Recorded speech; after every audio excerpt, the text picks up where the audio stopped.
You're listening to the Options Insider Radio Network. For more quality options programs, visit www.theoptionsinsider.com or search for Options Insider Radio Network in your podcast provider of choice. Listeners can also access all of our programming through our mobile app, available in iTunes and on Google Play.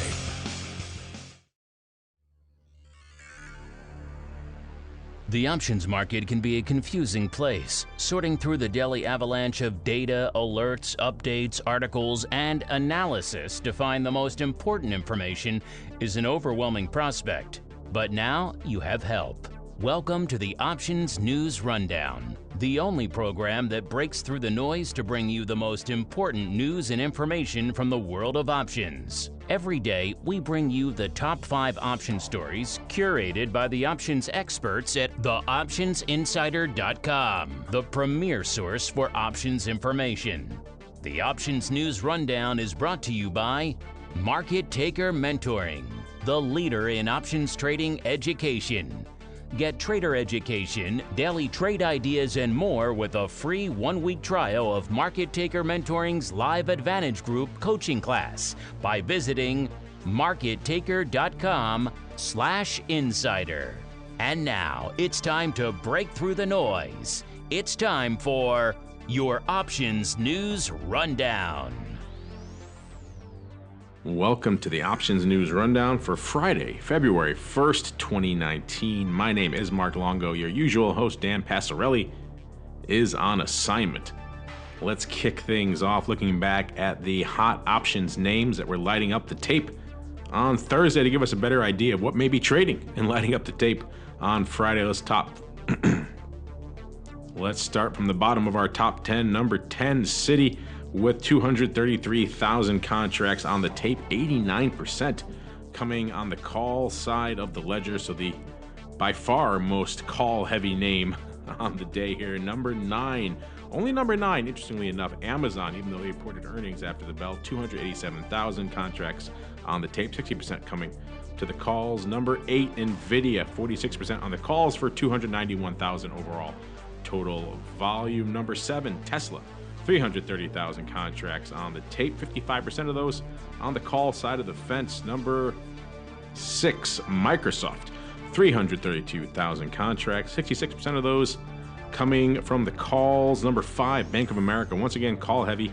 It's 416,000 contracts on the tape, 72% coming in the calls. Number 4, Apple, 673,000 contracts, 61% of them coming from the calls. Number 3, AMD, 692,000 contracts, lighting it up, about pretty much evenly split between calls and puts. Number 2, Facebook, 871,000 contracts on the tape, 65% on the call side of the fence. And the number 1 contract for today, and putting up VIX numbers here, GE, 1.31 million contracts out there, almost evenly split between calls and puts. So very impressive paper coming out of both GE and Facebook on Thursday. Speaking of Amazon, the company reported earnings after the bell on Thursday. They closed going into the earnings session 17.1873, up an impressive 48 handles, or nearly 3%.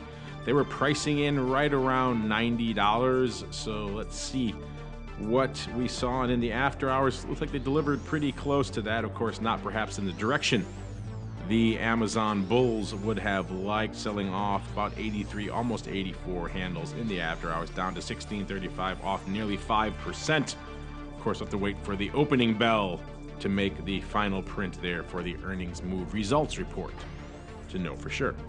Why was Amazon selling off? Well, at first glance, the numbers appeared to be strong. They were beating their earnings across the board on a number of fronts, including out there in AWS, which of course is Amazon Web Services. That revenue was reported up 45% to nearly $7.5 billion. If you're not familiar, Amazon Web Services, of course, effectively the backbone of much of the internet that you know and love, and a key area for Amazon to grow going forward. So those numbers were impressive. Unfortunately, though, the guidance at the end of the day was lower, and that was enough to come back and hit the stock. Let's see if that beating that Amazon is taking has cooled you on your interest in trading Amazon during earnings week. We, of course, asked you at the beginning of the week, which of the 4 big tech names reporting this week were you most keen on trading in your options account? We gave you Amazon, Facebook, Apple, and Microsoft. And coming into Friday morning here, Amazon still leading the race handily, 42%, followed by a distant number 2, Apple at 21%, and Microsoft number 3 at 19%, bring up the rear. Facebook at 18%. That relatively mixed level of enthusiasm for both Apple and Facebook was also reflected in a flash poll we put out immediately prior to the option block recorded yesterday. Check it out on your podcast player of choice, where we asked you guys, Apple and Facebook both hovering around very similar price levels in the mid 160s right now. So if you had to buy a 5% out of the money call on one of them, which one would you choose? Give you 3 choices, Apple, Facebook, or you're sick of both of them. And it's pretty much a coin flip right now. Apple ever so slightly in the lead with 36%, followed with a tie for second with Facebook, and hating them both by 32%. Hate, bit of a strong word at the end of the day, but it doesn't seem to put you off from playing in our poll. Head on over to options to make your voice heard. Moving away from the equity markets, all eyes in the derivative space also focus clearly on the energy space, in particular crude oils. We're seeing a remarkable near-term rally here in WTI and Brent. A remarkable 1-2-3 punch combined to really give crude that extra boost, gapping it up 6% just since Tuesday, pushing it up over that key $55 price level, which closing at that level, if it can maintain it through the end of the month here, would put it up 21% for January. That's the best month for WTI since 2015. What was driving that 1-2-3 punch? What did that 1-2-3 punch consist of? Well, first off, it was the sanctions on Venezuela that, of course, leading to some bullish momentum to the upside there for crude. We also saw U.S. crude inventory rising less than expected. Also seeing stockpiles of gas and other fuels continue to shrink, so that combines to further boost the bullish equation out there. And that wasn't enough. We also saw data coming out of Saudi Arabia that showed a drop of 1.1 million barrels in Saudi exports to the U.S. So that combination of the Saudis making good on their promises to cut production, as well as U.S. stockpiles at least not quite shrinking, but rising less than expected, in addition to the sanctions on Venezuelan crude, combined for a 1-2-3 punch that continued to drive crude upward this week. All eyes will be on it on Friday as well. If you want to know what we thought about it and how we broke down the energy options complex, as well as some potential challenges for the energy options complex, check out our TWIFO, This Week in Futures Options program, available wherever you find this fine program. And of course, for more information on these or just about any other story from the world of options, check out theoptionsinsider.com.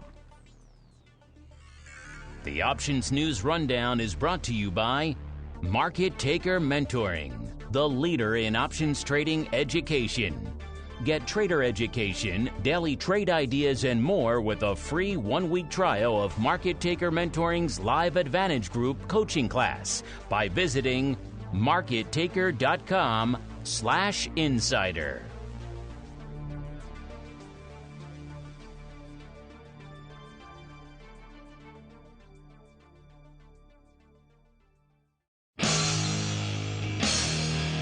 The preceding program was a production of the Options Insider Radio Network. For more quality options programs, visit www.theoptionsinsider.com or search for Options Insider Radio Network in your podcast provider of choice. Listeners can also access all of our programming through our mobile app, available in iTunes and on Google Play. Don't forget to follow along with your favorite programs and submit your own questions for the hosts at twitter.com/options, facebook.com/theoptionsinsider, or via questions at theoptionsinsider.com.